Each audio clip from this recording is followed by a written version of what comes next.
नमस्कार, आपका बात 25 में स्वागत है। तो एक और अमेरिका में धमाका हो गया है और उसके कारण अडानी समूह के शेयर हैं वो धराशायी हो चुके हैं और ये तीसरी बार हो रहा है। पहली बार भी बड़ा धमाका हुआ था और वो हिंडनबर्ग की रिपोर्ट थी। उसको भारत के बहुत सारे कुछ विद्वानों ने बहुत ही खुशी से उसको अंगीकार किया था, यानी कि गुलामी की पूरी मानसिकता दिखाई थी कि जो बाहर वाले भारत के बारे में देश के बारे में जो भी कुछ कह रहे हैं वो अंतिम सत्य है, गॉस्पेल ट्रुथ है और बाकी हमें तो किसी चीज़ का ध्यान नहीं है। तो उसी परिपाटी का आगे बढ़ते हुए फिर दोबारा सेबी चीफ के ऊपर जो है हिंडनबर्ग ने लगाए, उससे कुछ निकला नहीं। अडानी समूह अपने शेयर की कीमत में उसमें वेल्थ क्रिएशन में करीब-करीब वापस उभर गया। लेकिन अब ये तीसरा जो है वो अ, एक तरह से देखें कि बम गिरा है भारत के शेयर मार्केट पे और धड़ाधड़ करके जो है वो अडानी के शेयर गिर गया और उसके साथ में मार्केट भी गिर गया है। तो ये क्यों हो रहा है? क्या हो रहा है? वास्तविकता क्या है? तो इसको समझने के लिए हमने आमंत्रित किया है हमारे मित्र और जाने-माने वित्तीय विशेषज्ञ श्री शशांक भारद्वाज जी को। तो उनसे ये समझने का प्रयास करते हैं कि ये हो क्या रहा है और अडानी ग्रुप के साथ में आगे क्या होने वाला है, इसके विभिन्न आयाम क्या हैं? शशांक माधव भाई, जी नमस्कार। आपका स्वागत है बात नमस्कार। 25। तो शशांक भाई, अदानी। हाँ। हाँ, माधव जी बोलिए प्लीज। नहीं, आप समझाइए कि ये जो भी कुछ हो रहा है इसमें इसमें फैक्ट क्या हैं? और इसमें कितनी गप है और कितनी सत्यता है और कितना षड्यंत्र है? देखिए माधव जी, अदानी के ऊपर लगातार आक्रमण हो रहा है, ये तो आपने कहा। और मैं तो हुँ, ये मानता हूँ कि ये आक्रमण भारत की जो रणनीतिक नीतियां हैं उनको दुर्बल करने के लिए। क्योंकि अदानी जिन क्षेत्रों में काम करते हैं, जैसे पोर्ट है या हवाई अड्डे हैं, तो वहां पे भारत का एक सामरिक और राजनीतिक हित भी रहता है। जी। तो चूँकि उसको पीछे करना है तो अदानी के ऊपर आरोप लगाओ। अच्छा, आरोप तो आप लगाए, हिडेनबर्ग ने भी लगाए और बीच-बीच में राजनीतिक दलों में भी लगाए और इस पे जाँच भी हुई। मामला सर्वोच्च न्यायालय तक गया। हुँ, शेयर की जाँच करने वाली सर्वोच्च संस्था सेबी तक गया, जी, लेकिन किसी ने कोई अनियमितता पाई नहीं। जी। तो मात्र आरोप के बल पे किसी को दोषी ठहरा देना उचित नहीं है और कोई प्रथम दृष्टया प्रमाण हो तो भी माना जाए। और फिर एक हास्यास्पद बात ये है कि कंपनी भारत की, व्यक्ति भारत का और केस चलेगा अमेरिका में और अमेरिका का न्यायालय ये निर्णय सुनाएगा कि इन्होंने भारत में किसी को घूस दी कि नहीं दी। आप ही सोचिए ये किस प्रकार की बातें हो रही हैं। और एक भारतीय के रूप में तो हमें अपने एक शक्तिशाली व्यक्ति का समर्थन करना चाहिए ना। अदानी एक समर्थ शक्तिशाली व्यक्ति है, भारत के हितों के अनुरूप कार्य कर रहे हैं, भारत में धन संपदा का निर्माण कर रहे हैं, जीविका दे रहे हैं। अब उनके विरुद्ध कोई आरोप आए, तो हमें तो एक भारतीय के रूप में उनका समर्थन करना चाहिए, ना कि अपनी राजनीतिक रोटी सेकने के लिए आप कुछ भी बोलना प्रारंभ कर दो, तथ्यविहीन बात करना प्रारंभ कर दो, कानून के विरुद्ध तर्क रखो, तो ये सब उचित नहीं है। इसलिए माधव जी मेरे को लगता है कि पहले भी अदानी इन सब से निकल गए हैं और हुँ, आगे भी वो निकलेंगे। हाँ। इस मामले में कुछ विशेष होना नहीं है। वो एक हुँ, अदानी का विरोध आजकल मोदी विरोध का पर्याय बन गया। अच्छा चलो कुछ गड़बड़ भी हुई, मान लिया अदानी ने गड़बड़ की, तो मोदी बीच में कहाँ से आ गए? ना तो मोदी की सरकार ने जिस डील की बात हो रही है उसमें कोई भूमिका निभाई। हुँ, सभी जगह या तो कांग्रेस की सरकारें थी या उनके सहयोगी दलों की सरकारें थी। हुँ, तो अगर आप कहते हो गड़बड़ किया तो गड़बड़ तो फिर आपने की, ये आपके सरकारों के समय में हुई। तो ये देश की जनता समझ चुकी है और मेरा ये मानना है कि एक अ, एक समर्थ उद्योगपति के विरुद्ध इस तरह की बातें आने पे उसका साथ ना देके उसको और फैलाना, हुँ। वितंडा करना, ये एक तरह से राष्ट्र के प्रति भी अपराध है, माधव जी। जी।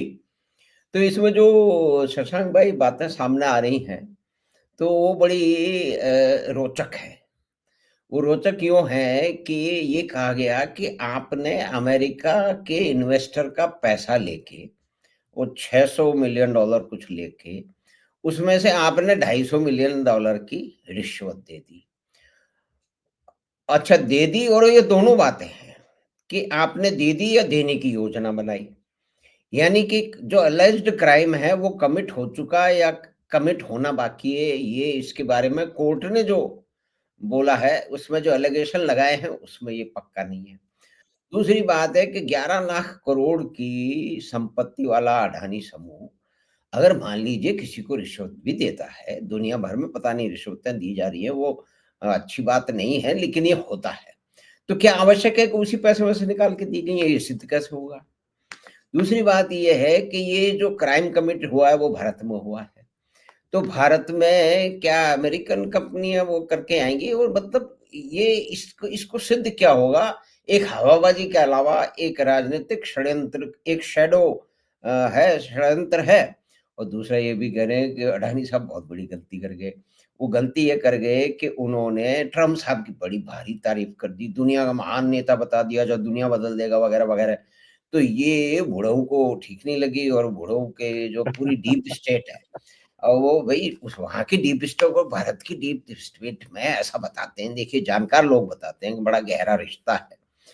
और तो उन्होंने कहा कि भई अच्छा, अभी तक हम पावर में हैं, और ये बच्चू वहाँ कर रहा है, और ये और कह रहा है कि हम $10 बिलियन का इन्वेस्टमेंट अमेरिका में के ग्रीन प्रोजेक्ट में करेंगे और 15,000 लोगों को हम रोज़गार देंगे, क्योंकि हिंदुस्तान का एक छोटा-सा व्यापारी जो है वो अमेरिका में आके अमेरिकन्स को देगा, तो ये लेकिन भारत में बहुत सारे लोग बड़े खुश हैं। तो कुल मिला के शशांक भाई, जो आपसे एक समझनी है इस पृष्ठभूमि के साथ में, कि क्या अडानी के शेयर, जैसे पहले मैं आपको बताऊँ कि जब जो ये अडानी पोर्ट ₹500 के नीचे गिर गया था, तो एक हमारे मित्र ने 400 साढ़े ₹400 में बहुत सारे शेयर खरीद लिए, और वो आज फ़ायदे पे बैठे हुए हैं। तो क्या ऐसा मौका वापस भी आ गया है? मतलब हर जो समस्या है, वो एक क्या कहते हैं, अपॉर्च्युनिटी भी होती है, मान लीजिए एक इस तरह की चीज़। तो आप क्या समझते हैं इसके बारे में कि आगे आगे क्या होने वाला है इस धूम-धड़ाके का? माधव जी, ये एक आरोप है जी। और कुछ हजार करोड़ रुपए घूस देने का आरोप है। इससे हुँ, कंपनी के प्रदर्शन पे तो कोई अंतर पड़ता नहीं। जी। कंपनियां तो अच्छी कर ही रही हैं अदानी की। अ, हुँ, अदानी पोर्ट इत्यादि, अदानी पावर ना मात्र 13 के पी रेशियो पे उपलब्ध है। तो आप समझ अच्छा। सकते हैं कि इनका मूल्य अधिक है नहीं। हुँ, अब चूंकि मूल्य अधिक है नहीं और कंपनियां अच्छा कर रही हैं, हुँ, तो इसमें वापस खरीदारी आएगी, क्योंकि जो बिकवाली आई थी, वो इस हुँ, आधार पे आई थी कि उनके ऊपर केस हो गया और सुबह-सुबह तो विचित्र-विचित्र समाचार समाचार चैनलों ने चलाना प्रारंभ कर दिया। एक ने तो हुँ। लिखा कि निर्णय आ गया, अडानी की गिरफ्तारी के लिए कोर्ट ने कह दिया, यहाँ तक लिख दिया लोगों ने। तो ये नहीं, नहीं, सब एक में तो उन्होंने मतलब फ़ोटोशॉप करके अमेरिकन पुलिस अडानी को पकड़ के ले जा रही है, ये भी छाप दिया उन्होंने। इसलिए देखिए, ये एक इसी से पता चलता है कि ये सब एक षड्यंत्र है। जी। अगर इसमें तथ्यात्मक बातें होती तो पूरे तथ्य लेके उसके अनुरूप समाचार बनाए जाने चाहिए थे ना। अब आप देखिए, सुबह जब इस तरह का समाचार इन्होंने 9 बजे चलाया, तो मार्केट में घबराहट होनी स्वाभाविक थी और अदानी हुँ, के शेयरों में गिरावट भी स्वाभाविक थी। और हुँ, गिरावट आती है तो मैं बार-बार कहता हूँ कि मात्र कुछ अंकों का खेल नहीं होता कि 10% गिर गए या निफ्टी 200 पॉइंट गिर गया। इसमें लाखों करोड़ों रुपए का संपत्ति का क्षय होता है। जी। अदानी का मार्केट पूंजीकरण हुँ, 2 लाख करोड़ से कम हो गया। 2 लाख करोड़ किसको कहते हैं? हुँ, अच्छा, एक आश्चर्य की बात मैं आपको और बताता हूँ, या विचित्र, जी। कि आज मार्केट कैप तो अडानी का 2 लाख करोड़ का कम हुआ हुँ, और विदेशी संस्थागत निवेशकों ने आज नगद संभाग में 5,000 करोड़ रुपए के ही शेयर बेचे। उसमें भी सारे शेयर अदानी के हों, ये आवश्यक नहीं है। हाँ, वो जो भी तो बचे। हाँ, तो मेरा ये कहना है कि अगर इतनी ही खराब बात थी तो जिनके पास हजारों करोड़ के शेयर है उन्होंने क्यों नहीं बेचे? मात्र जी। 5,000 करोड़ की बिकवाली आई विदेशी संस्थागत निवेशकों के द्वारा। हम्म। तो तथ्य सबको पता है। हाँ, एक सनसनी बना दें, मार्केट गिर जाए, उसमें अपना कुछ लाभ हो जाए, कुछ हम्म। राजनीतिक लाभ हो जाए। हम्म। अब जो प्रेस कॉन्फ्रेंस राहुल जी ने की थी, उसमें वो कह रहे थे, हाँ, विषय है अदानी का। कह रहे थे कि हमने मोदी की विश्वसनीयता शून्य हम्म। कर दी। हम्म। भाई साहब, आप कौन सा प्रमाण पत्र देने का प्रतिष्ठान खोल के बैठे हो? अगर हम्म। मोदी की विश्वसनीयता शून्य है, तो आपको तो उससे बहुत कम सीटें मिली, तो आपकी फिर विश्वसनीयता तो ऋणात्मक हो जाएगी। तो अगर अदानी पे ही सब कुछ था, तो आपको अदानी के ऊपर आक्रमण करना चाहिए था, अदानी तक सीमित रहते। उसको मोदी से जोड़ने की क्या आवश्यकता थी? वो भी तब जब जिन 4 मामलों के बारे में कहा जा रहा है कि घूस दी गई, उसमें चारों में भाजपा की सरकार ही नहीं है उन राज्यों में। तो कम से कम कुछ गृह कार्य करके आके बोलते तो बात थोड़ी तथ्यात्मक होती। लेकिन मेरा तो ये मानना है कि हर एक भारतीय को कहना चाहिए कि हम इस विषय में अदानी के साथ हैं और अदानी हमारे लिए एक बहुत महत्वपूर्ण उद्योगपति हैं। तो हम किसी अमेरिका के एक न्यायालय के मात्र आरोप को स्वीकार करने की बात पे घबराएंगे नहीं या विरुद्ध में नहीं बोलेंगे। तो ये एकदम बिल्कुल गलत आचरण है। ऐसा करके लोग बार-बार अपनी ही साख नष्ट कर रहे हैं, मोदी जी की साख तो क्या नष्ट करेंगे। तो मेरा ये मानना है कि अवसर अच्छे बने हैं और अदानी सभी क्षेत्रों में अच्छा कार्य कर रहे हैं। अच्छा, बार-बार कहेंगे कि आपने अदानी को ये दे दिया, वो दे दिया। अरे भाई साहब, आप एक प्रमाण तो दो कि यहाँ पे अदानी को कोई ठेका मिला जिसमें प्रक्रिया या अनुबंधों का उल्लंघन हुआ। एक उदाहरण दे दो, तो लोग मानेंगे। आपके पास कोई उदाहरण है नहीं, हवा में तीर कि ये हो गया, मोदी ने पोर्ट दे दिया, मोदी ने हवाई अड्डे दे दिए। अरे भाई मेरे, अगर दे दिए और नियमों का उल्लंघन करके दिए, तो आपके पास तो एक से एक विशेषज्ञ भरे पड़े हैं। आप क्यों नहीं प्रमाण पत्र या कोई पत्र सामने रखते हो कि देखो ऐसा करके इसको दिया। अब आपको एक उदाहरण देता हूँ, धारावी को लेके जो इन्होंने कहा, जी। अभी महाराष्ट्र में चुनाव था। अब हम्म। धारावी में अदानी ने 5,000 करोड़ से ऊपर की बोली लगाई और दूसरी सबसे अच्छी बोली 2-2,500 करोड़ की थी। अगर डबल। किसी सरकार को सहायता करनी होती तो अदानी को 100 करोड़ अधिक में दिलवा देता। अदानी के तो 2,500 करोड़ अधिक लग गए धारावी लेने में, और वो सबसे अधिक उसने बोली लगाई थी। तो जहां भी अदानी को कोई कार्य मिला है, वो उसकी अच्छी बोली लगाने के कारण मिला। तो उससे तो कर का भी लाभ हुआ, आय का भी लाभ हुआ, देश की जनता के लिए भी आर्थिक संसाधन अधिक हुए। तो हम्म। बिना आधार के मात्र आरोप लगाओ और कहते हैं ना, थूको और भागो, उस तरह का हम्म। आरोप है। उनसे कोई प्रेस कॉन्फ्रेंस में प्रश्न पूछ ले तो तुम एनडीटीवी के हो कि फलाने को, अरे भैया आप प्रश्न का उत्तर दो ना, मैं कहीं का, उससे क्या अंतर पड़ता। प्रेस वार्ता में मुझको बुलाया गया, मुझसे प्रश्न पूछे गए, तो ये प्रश्न किसका है, इससे क्या अंतर पड़ता। उस प्रश्न का उत्तर देना है, तथ्यात्मक उत्तर दो। तो ये आओ कुछ बोल दो और उसके बाद भाग जाओ, ये अब चलने वाला नहीं है। देश की जनता इसको पहचानती है। तो और शेयर तो वापस रिकवर होंगे अदानी के। हाँ, अगर कोई राजनीतिक या भू राजनीतिक कोई बात आ जाए तो वो मार्केट के अनुसार ऊपर नीचे हो, वो अलग विषय है। लेकिन ये जो अभी अचानक गिरावट आई है, तो मेरे अनुसार तो पुनः अपने उन्हीं स्तरों की तरफ बढ़ जाएंगे। माधव जी। मतलब आप ये मानते हैं कि ये एक जो है वो मतलब अवसर है कि इन शेयरों को नीची कीमत पे लिया जा सकता है, या और भी हो सकता है कि जैसे आज 18-20% जैसे अडानी ग्रीन मान लीजिए, जिसके ऊपर जिस कंपनी के ऊपर ये सारे आरोप हैं, तो इसका आप मानते हैं कि ये या और से और 10% और गिर जाएगा मान लीजिए, लेकिन जब चढ़ेगा तब भी तो 10-20%, 5-5% भी चढ़ेगा, तो इसका मतलब तो ये है कि एक महीने में तो बराबर आ जाएंगे। मगर नीचे भी चला गया तो अगर 3 महीने 6 महीने के धरातल पे देखा जाए तो इसका मतलब ये कि इट इज सेफ इन्वेस्टमेंट। आप मान रहे हैं कि क्या ऐसा संभव है, करना चाहिए या नहीं करना चाहिए, अभी रुकना चाहिए? अभी जो रिपोर्ट के कारण गिरावट आई, वो गिरावट तो वापस ठीक हो जानी चाहिए।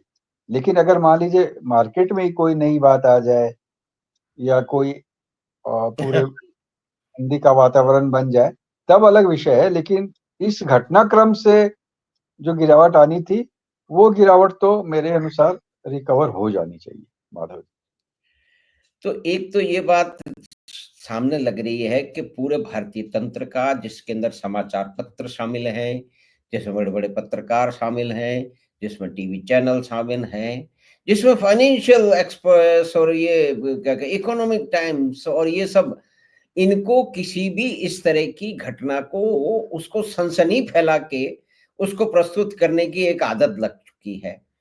शायद इसमें और भी कंपल्शन होंगे, लेकिन क्या उनका ये तथ्य नहीं बनता था कि उसकी सही तरह से गणना करें कि क्या ये संभव है कि आपने कहा कि अमेरिकन लोगों का धन लेकर के आपने रिश्वत दे दी, ये सिद्ध होगा कैसे? ये सबसे बड़ी पोल पट्टी यही है। दूसरी बात ये है कि ये भी अभी पक्का नहीं है कि क्या रिश्वत दे दी गई या रिश्वत देने का वादा किया गया। ये कैसे सिद्ध होगा? अच्छा, ये अपराध भारत में हुआ है। अब पैसा जो उन्होंने दिया कि भाई ये इस तिजोरी में अमेरिका का पैसा रखा हुआ है और वहीं से निकाल करके दे दिया, ये कैसे सिद्ध होगा? तो यानी कि पूरी की पूरी एक हवाबाजी है, जैसे कि पहले भी हो चुकी है। लेकिन सबसे बड़ा आश्चर्य ये है कि देश के जो फाइनेंशियल जो पेपर है, समाचार पत्र हैं, वो इस तरह की सनसनी फैला रहे हैं। वो इस घटना की सही तरह से उसकी स्क्रूटिनी नहीं कर रहे और उसका बैलेंस्ड एनालिसिस नहीं करके सनसनी फैलाने में जुट गए हैं। एक ये भी तथ्य है, क्योंकि ये शेयर बाजार गिर रहा है तो उसमें भारतीय लोगों का, जिसको कहते हैं ना कि आप समझे सेल्फ कॉन्फिडेंस या सेल्फ एस्टीम, वो बड़ा कम है। कोई विदेश में कुछ भी कह दे धड़ाम से शेयर गिर जाता है, क्योंकि उसके बहुत सारे कारण हैं। क्योंकि मंदड़िए एक काम करते हैं, मुख्य एक छोटा व्यापारी तो, एक छोटा निवेशक तो ये करता नहीं है, उसको तो नुकसान होता है। और शॉर्ट सेलर हैं और ये हिंडनबर्गर है, वही शॉर्ट शॉर्ट सेलर हैं। तो ये कितनी बड़ी कमजोरी है हमारे फाइनेंशियल सिस्टम में, क्योंकि ये फाइनेंशियल रिपोर्टिंग जो है, ये भी तो एक महत्वपूर्ण अंग है किसी आदमी के पास में सूचना पहुंचाने का या कि उसको एनालाइज करने का। तो उसी में पूरे के अंदर इस तरह के सनसनी फैलाने की आदत फैल चुकी है इन लोगों में।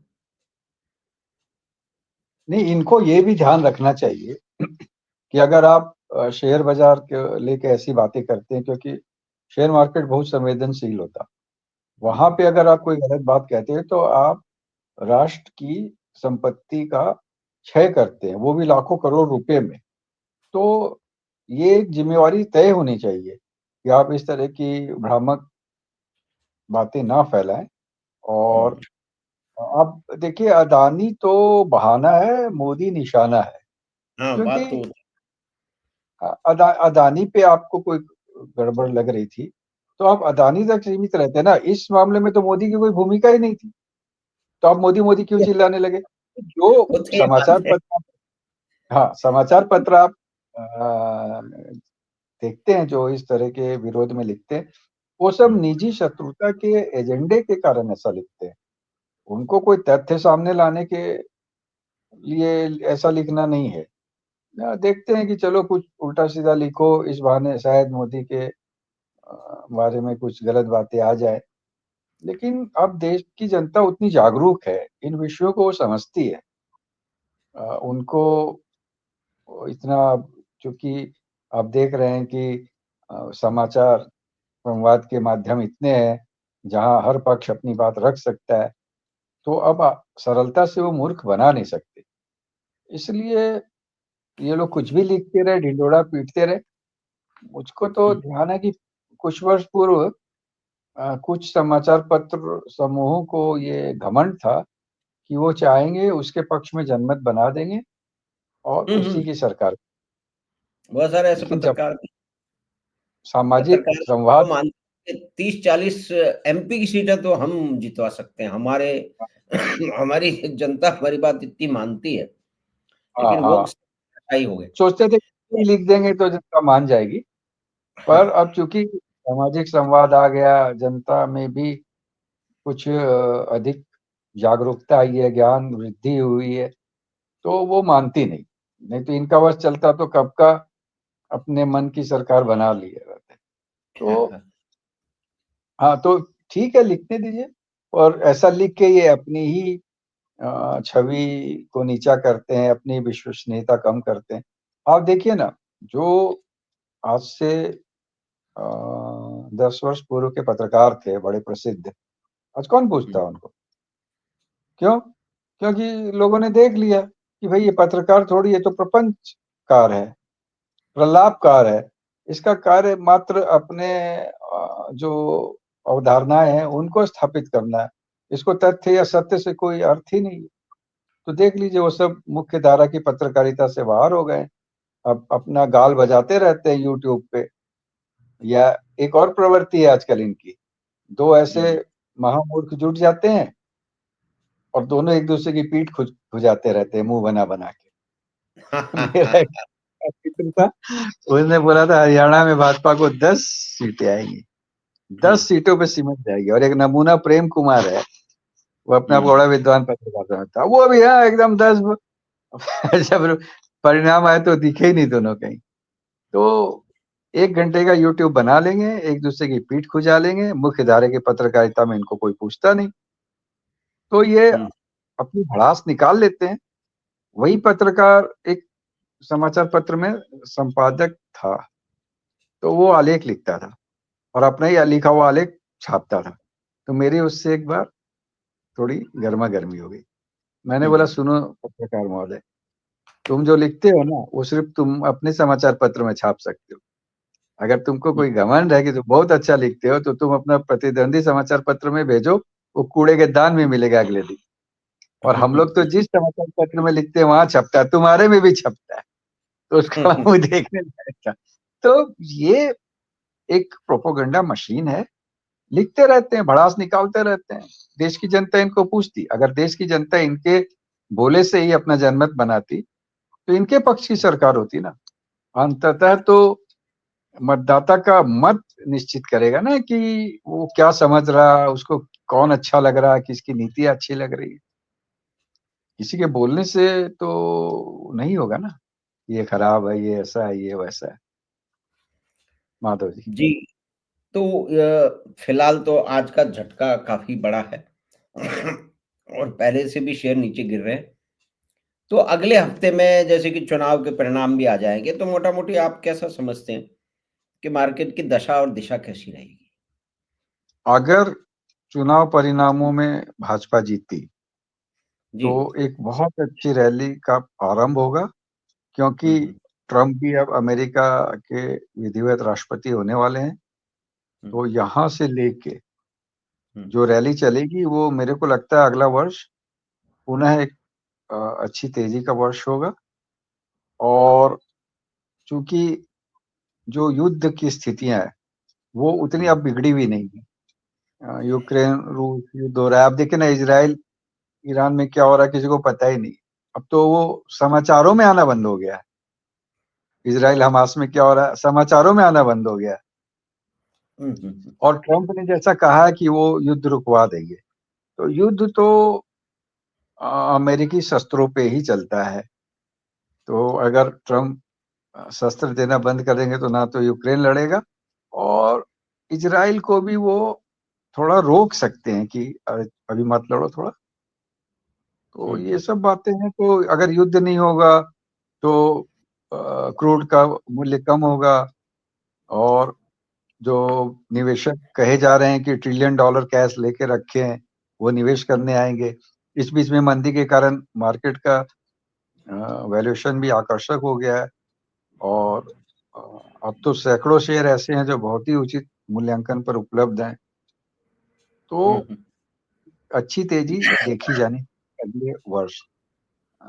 शर्त इतनी है कि कोई युद्ध किसी विकराल मोड़ पे ना चला जाए। माधव जी। तो आपने जो बताया कि कुछ शेयर हैं जो कि अब नीचे मूल्य पे आ चुके हैं, आकर्षक मूल्य हैं। तो ऐसे 2-3 आप शेयर बता दें और हम फिर इस बात को दोहराना चाहेंगे कि ये कोई इन्वेस्टमेंट एडवाइस नहीं है। हम जो बाज़ार की जो परिस्थिति है उसका हम आकलन कर रहे हैं। किसी को भी सुझाए गए या अन्य शेयरों में निवेश करना है तो अपने वित्तीय सलाहकार से अवश्य विमर्श करके ही निवेश करें। हाँ, शशांक भाई, तो 2-3 शेयर जो कि आप समझते हैं कि जिनका पीई या कि पहले से कम हो गया है, जिसमें संभावनाएँ अधिक हैं, तो वो कौन-कौन से हो सकते हैं? मेरे को तो पीएसयू बैंक अच्छे लगते हैं। हुँ, 7, 8, 10 के ई पे मिल रहे। स्टेट बैंक है, इतना अच्छा उसका प्रदर्शन भी है और मूल्यांकन भी बहुत अच्छा है। कैनरा बैंक है, बहुत ही उचित मूल्यों पे उपलब्ध है। बैंक ऑफ और बड़ौदा? कुछ बैंक बड़ौदा भी है, ये तीनों तो पीएसयू बैंक तो अच्छे हैं ही, ये तीनों प्रमुख। और हुँ, कुछ डिफेंस के शेयर भी अब ऊँची मल्टीपल से नीचे हो गए और उनकी जो अ, को जो उनके जो लाभ की जो वृद्धि दर है वो अच्छी है। उसमें एक भारत इलेक्ट्रॉनिक है या बीडीएल है, इस हुँ, तरह के हुँ, शेयर खरीद सकते हैं, जहाँ पे बहुत उचित मूल्यांकन पे मिल रहे हैं और ऊपर से काफ़ी सुधर चुके हैं। देखिए, मैं एक बात बोलूँगा, जो शेयर जी, अभी भी अपने 2-3 वर्षों के नीचे मूल्य की तुलना में 5-6 गुना है और पी हुँ, मल्टीपल भी अधिक है, उनसे तो हुँ, दूर रहिए। अभी समय केवल वैल्यू को खरीदने का है। तो जो भी शेयर 10-15 की मल्टीपल पे हैं और अपने उच्चतम मूल्यों से काफ़ी नीचे आ चुके हैं और अपने न्यूनतम मूल्यों से बहुत अधिक नहीं है। जी, ऐसे शेयर इकट्ठा कीजिए, क्योंकि मार्केट में बहुत सी धनराशि बाहर पड़ी है जो अंदर आने वाली है। वो विदेशी संस्थागत निवेशकों के पास भी है और भारतीय तो लगातार शेयर मार्केट में धन लगा ही रहे हैं। क्योंकि आप देखिए, म्यूचुअल फंड में 50,000 करोड़ रुपए आए और 34 लाख नए डीमैट अकाउंट खुले। हाँ, सामान्य निवेशक के लिए क्या होता है कि उसके लिए अवधारणा महत्वपूर्ण होती है। अभी हुँ, उसको भी हुँ, लग रहा है कि मार्केट और गिरेंगे और गिरेंगे और गिरेंगे, तो वो नहीं खरीद रहा। एक बार ये अवधारणा बदल जाएगी कि नहीं, मार्केट अब बहुत गिर गए, अब खरीद करने का समय आ गया, तो बड़ी तेज़ी के साथ खरीदने आएँगे, तब प्रतिशत के रूप में बहुत से शेयरों में बहुत अच्छा प्रतिफल प्राप्त होगा माधव। तो धन्यवाद शशांक भाई, आपने बहुत ही विस्तार से ये जो नया अमेरिका से जो वहाँ की एक कोर्ट है न्यूयॉर्क की, अ, उसने एक जो आरोप लगाए हैं अडानी समूह पे, उसके कारण जो मार्केट धराशायी हुआ, अडानी के शेयर धराशायी हुए और उसके पीछे यानी कि इसकी परिस्थिति में भारत में जो राजनीतिक वितंडा चल रहा है और आज की परिस्थिति में जो कि 10 से 15 की पीई पे जो शेयर मिल रहे हैं, तो एक ही अवसर है उसमें निवेश करने का, जिसमें आगे चल के अच्छे लाभ मिल जाते हैं। तो ये संकट की स्थिति है मार्केट के लिए, मार्केट इस तरह के साइकिल में जाता रहता है, तो आप समझाते रहते हैं। तो ये एक संभावना है, ये आपने बताया और आपने पीएसयू बैंक और डिफेंस के भी कुछ शेयर बताए और अडानी ग्रुप के शेयर के बारे में भी आपका ये विचार है कि इनके अंदर निवेश किया जा सकता है या थोड़ा ठहर के किया जा सकता है क्योंकि अभी उनकी कीमत नीचे है। तो आपका बहुत-बहुत धन्यवाद शशांक भाई। हम आपसे फिर मिलेंगे इन्हीं चीज़ों को और अन्य विषय को समझने के लिए। धन्यवाद। धन्यवाद माधव जी।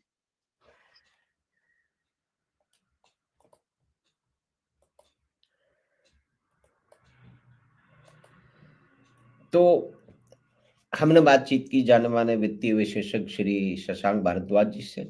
उन्होंने हम समझाया कि किस तरह से मार्केट की उथल-पुथल अमेरिका की एक लोअर कोर्ट के ऑर्डर से हो गई है, जिसमें कुछ आरोप लगाए गए हैं, लेकिन उन आरोपों को अगर छानबीन की जाए, तो मालूम पड़ता है कि उसमें कुछ बहुत कुछ है नहीं। ये सारा का सारा एक जिसके बहुत सारे आयाम हैं।